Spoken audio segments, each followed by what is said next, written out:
Hello everyone, welcome to అదిరేటి రుచులు. ఇవాళ నేను చూపించబోయే రెసిపీ వచ్చేసి టొమాటో చట్నీ అండి. అన్ని రకాల టిఫిన్స్లోకి ఇడ్లీ, దోశ, వడ దేంట్లోకైనా సరే చాలా టేస్టీగా ఉంటుందండి. చాలా తక్కువ టైంలోనే ప్రిపరేషన్ చేసేసుకోవచ్చండి. ముందుగా ప్రిపరేషన్లోకి వెళ్ళిపోదాము. స్టవ్ ఆన్ చేసుకొని ప్యాన్ పెట్టుకొని ఇందులోకి 2 టేబుల్ స్పూన్ల ఆయిల్ వేసుకోవాలి. ఆయిల్ వేడెక్కాక ఇందులోకి 1 టేబుల్ స్పూన్ ధనియాలు వేసుకుందాము. అలాగే 1 టీ స్పూన్ జీరా వేస్తున్నా. అలాగే 3/4 టీ స్పూన్ ఆవాలు వేసుకొని ఇందులోకి 10 ఎండుమిర్చి కూడా వేసుకొని వీటిని వేయించుకుందాము. ఎండుమిర్చి ఇలా కలుపుతూ వేయించుకోవాలండి, మాడిపోకుండా. ఇలా ఎండుమిర్చి వేగిన తర్వాత ఇందులోకి ఒక మీడియం సైజు ఉల్లిపాయ కట్ చేసుకొని వేయించుకుందాము.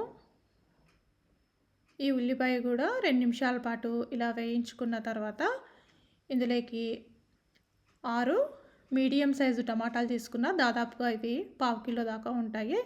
వేసేసుకొని ఒకసారి కలుపుకుందాము.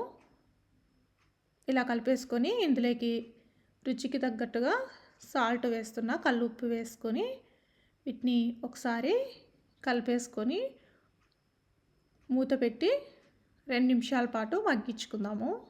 ఇప్పుడు ఒకసారి మూత తీసి వీటిని టమాటా ముక్కల్ని ఒకసారి కలిపేసుకొని ఇందులోకి 1/2 టీ స్పూన్ పసుపు యాడ్ చేసుకుందాము. పసుపు మీకు నచ్చితే వేసుకోండి, లేదంటే లేదు.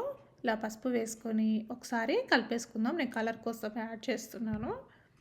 ఇలా ఒకసారి కలిపేసుకొని మూత పెట్టి మీడియం ఫ్లేమ్లో టమాటా ముక్కలు మెత్తబడేంత వరకు మధ్య మధ్యలో కలుపుతూ ఈ టమాటా ముక్కలు ఇలా నీరు వచ్చి మంచిగా ఉడికిందాకా మగ్గించుకొని స్టవ్ ఆఫ్ చేసుకోవాలి. ఇలా స్టవ్ ఆఫ్ చేసుకొని వీటిని పూర్తిగా చల్లారిన తర్వాత మిక్సీ జార్లోకి చల్లార్చుకున్న టమాటా ముక్కల్ని వేసుకుందాము. ఇందులోకి వాటర్ ఏమీ అవసరం ఉండదండి.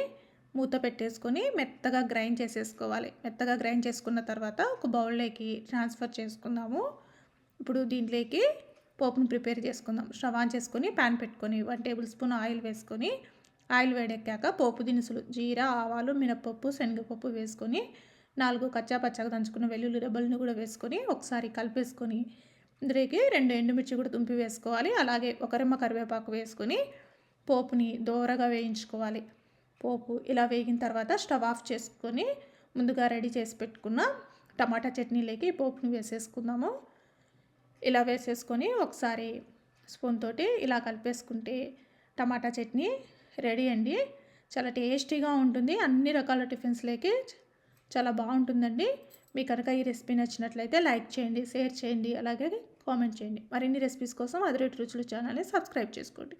Thank you everyone.